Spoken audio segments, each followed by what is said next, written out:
Hi, welcome to my channel. Telangana రాష్ట్రంలో రైతు భరోసా నిధుల కోసం వెయిట్ చేస్తున్న రైతన్నలకైతే శుభవార్త.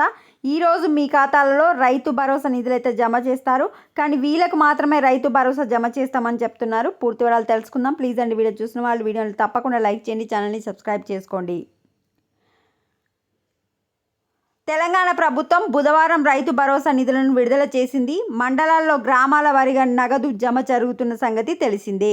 సో ఈ రోజైతే రైతుల ఖాతాలలో రైతు భరోసా నిధులైతే విడుదల చేసింది. ఒక్కొక్క గ్రామంలో జమ చేస్తూ పోతుంది. అయితే కానీ వీళ్ళకు మాత్రమే జమ చేసింది. ఎవరికి?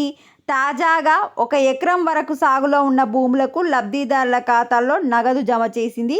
మొత్తంగా 17,03,000 అకౌంట్లకు ఇవాళ రైతు భరోసా నిధులు జమ కానున్నట్లు సమాచారం. 1 ఎకరా వరకు ఎవరైతే అంటే ఎకరా రైతులు ఉన్నారు కదా, ఆ ఎకరా రైతులకైతే ఈరోజు 17,03,000 మంది రైతుల అకౌంట్లకు రైతు భరోసా నిధులు అయితే జమ చేసింది. అంటే 17,03,000 మందికి 1 ఎకరాకు 6,000 కనుక 6,000 అయితే జమ చేసుకుంటూ పోయింది.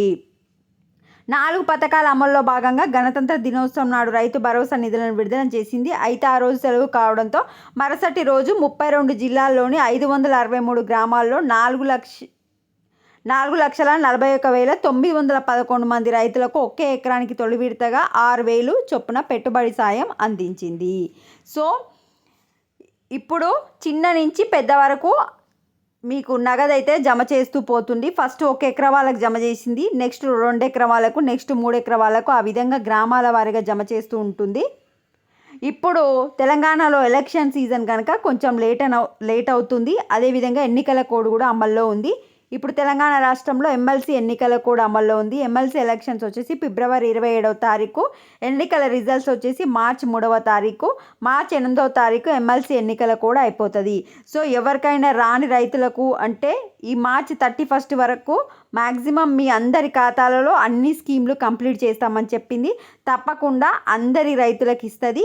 బట్ ఒకరోజు వెనుక ముందు ఈరోజు మాత్రం 1 ఎకరం ఉన్న వాళ్ళకి ఇచ్చాము అని చెప్తుంది గవర్నమెంట్. ఎవరికైనా మీ ఖాతాలలో నగదు పడితే కమెంట్ సెక్షన్లో మెన్షన్ చేయండి. Thanks for watching.